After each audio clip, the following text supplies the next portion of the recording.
At this point in your journey, you know that proper glute function is crucial if you want to maintain your athletic output into your 30s, your 40s, and beyond, which is all we talk about on this channel, by the way.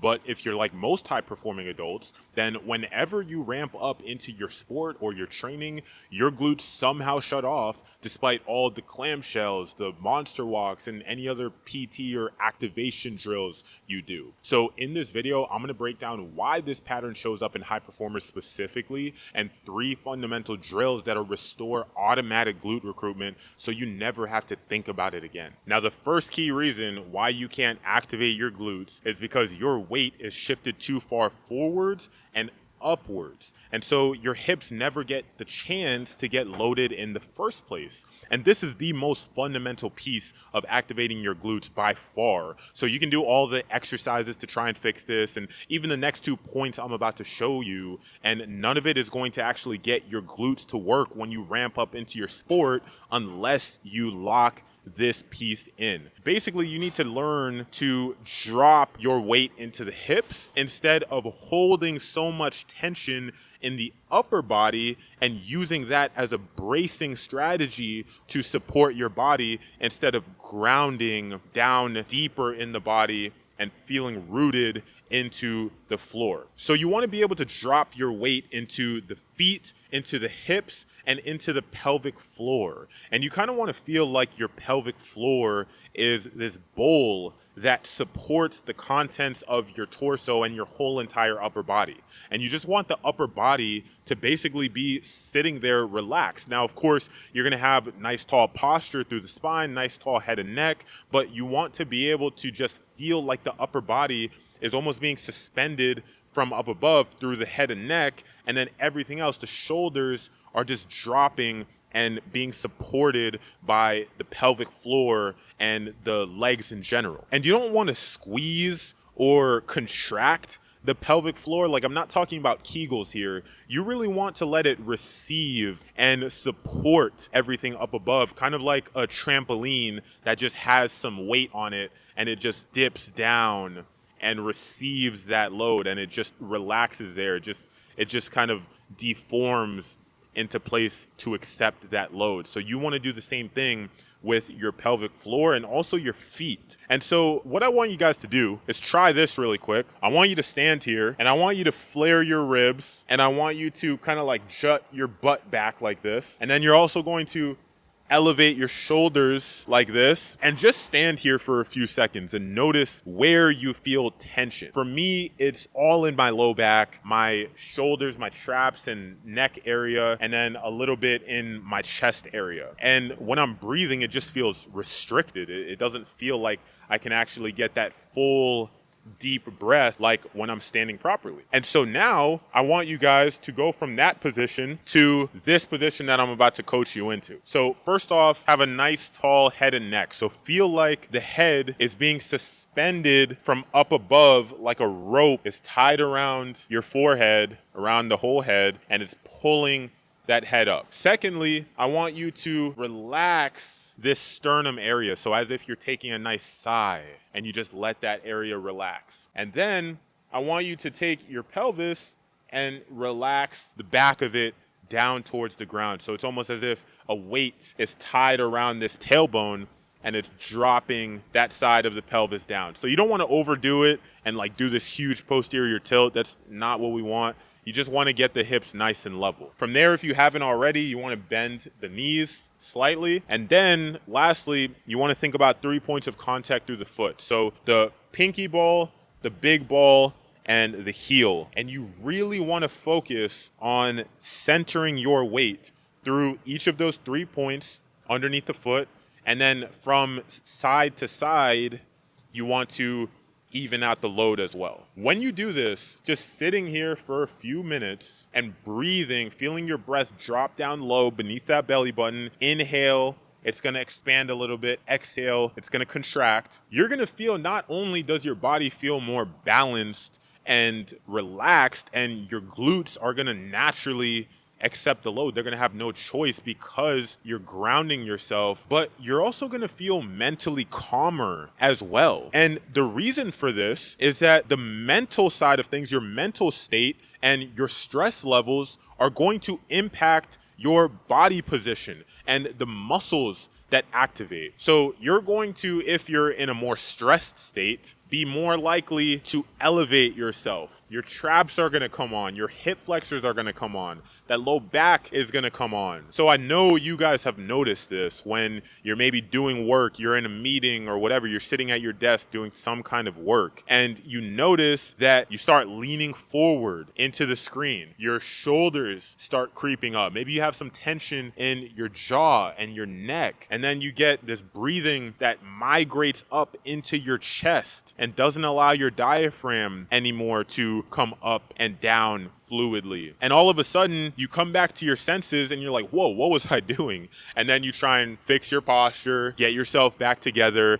And then before you know it, 5 minutes later, you're back in that same slump. And again, the reason why is because it's not about the position. You're just trying to fix the position that you're sitting in when really you need to fix your overall mindset and clear that stress. Because again, tying this back to the main point of this video, your glutes not turning on. If you're in this stressed out state and your body is creeping upwards, gaining tension in the upper body to try and hold itself, your glutes aren't going to turn on because your body is using this bracing strategy to try and hold itself up. So think of it like this. A really tall skyscraper has to dig its foundation super deep. I mean, have you guys ever seen this before? The construction before the skyscraper actually goes up, they have to dig down super deep with these drill type machines that are going sometimes hundreds of feet into the ground, depending on the kind of rock in the ground, and then also the size of the skyscraper. That's going to determine how deep they have to dig these foundation points. But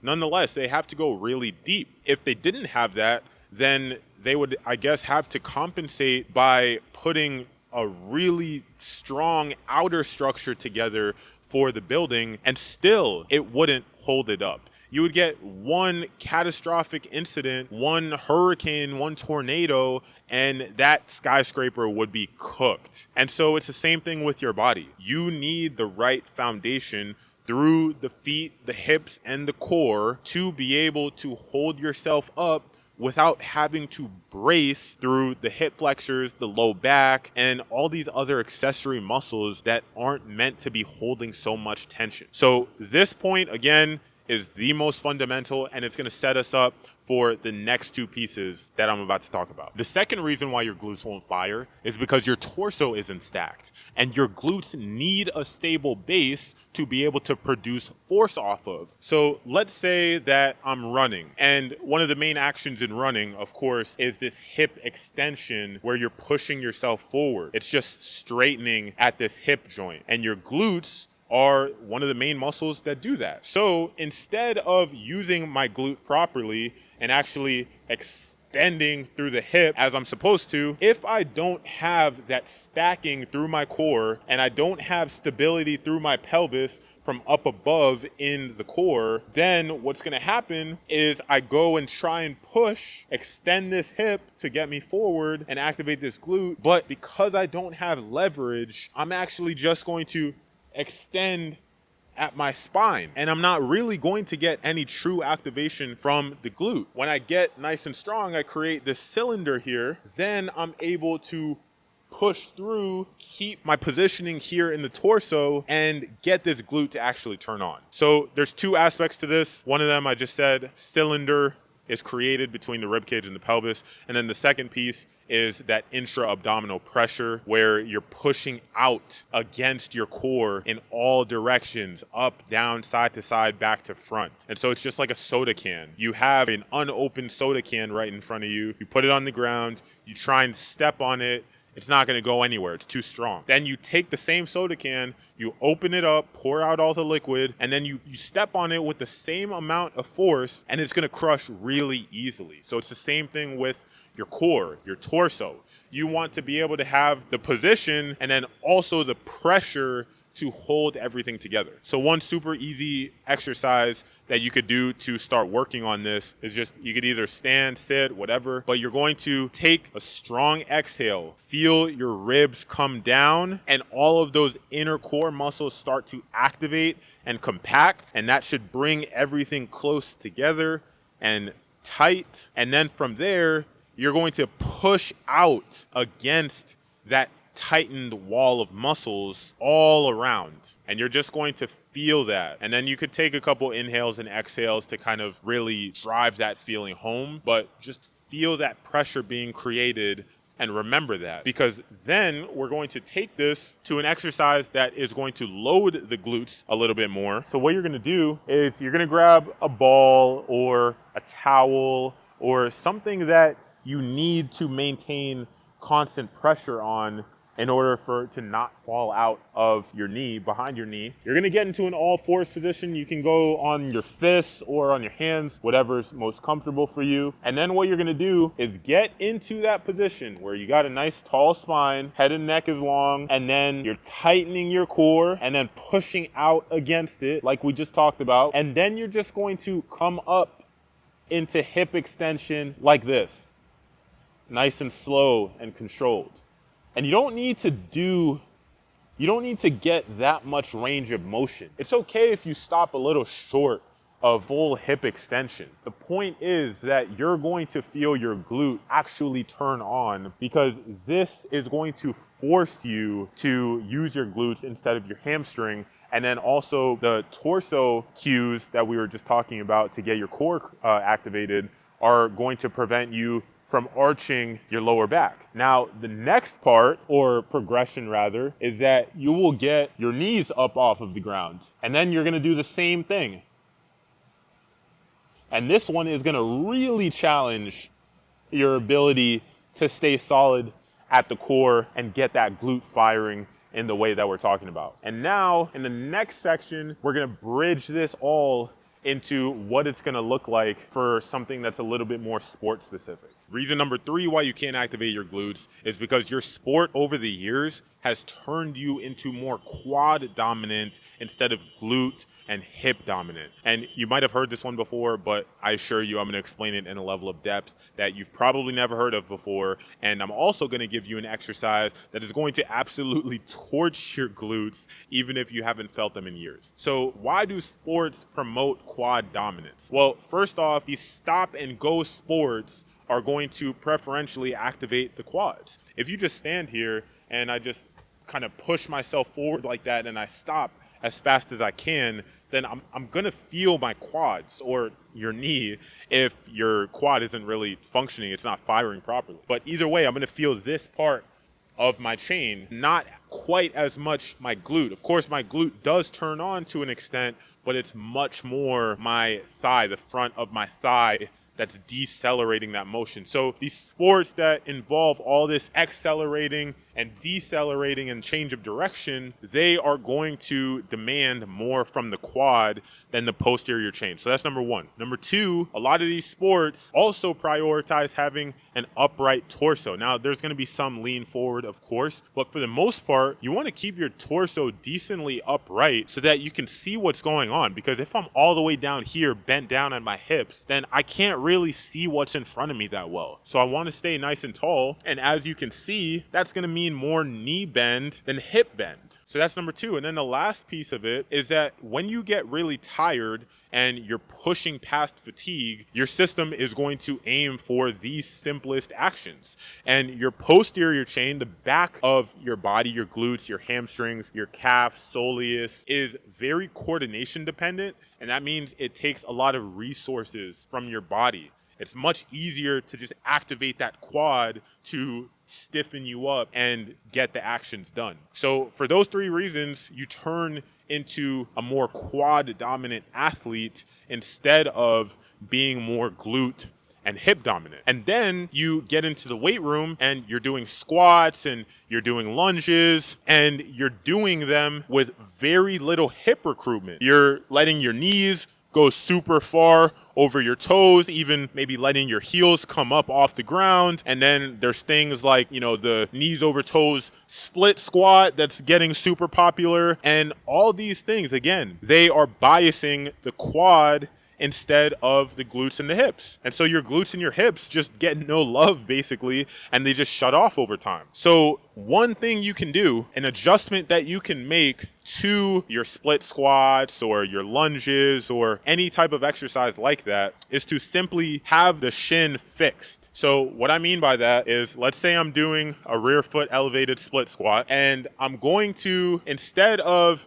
just coming down and up like this, like normal, like look at how my shin is coming back and forwards, I am going to fix my shin forward. So I'm going to think about all of those cues that we just worked on, staying nice and grounded into the foot, into the pelvic floor, making sure that my pelvis is nice and neutral instead of arching the back. And then I'm going to go down and I'm going to come back up, but notice that my shin doesn't come back as I come back up.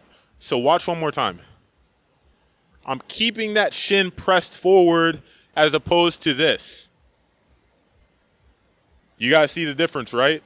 So the first one where I'm coming up in this way, and this is getting my glutes on fire right now, I got to take a break. That first one where my shin stays forward in the same position the whole time is forcing me to turn my glutes on and execute that movement through my hips, as opposed to when the knee comes back like this, that's much more quad. So this is a really simple one that you guys can do. You can do the same thing with lunges. You can have, well, I guess this is more of a split squat, right? So you can have nice little torso lean like this. There's other videos on my channel where I talk about specifically how I like to do the lunge to get the hips activated, but get the torso leaned, chest up, head and neck up, nice tall spine. And then you're gonna come down, and then same thing, you're gonna come up without letting the knee come back like you'll see a lot of people do. And my glute is still on fire from that one. I got to get that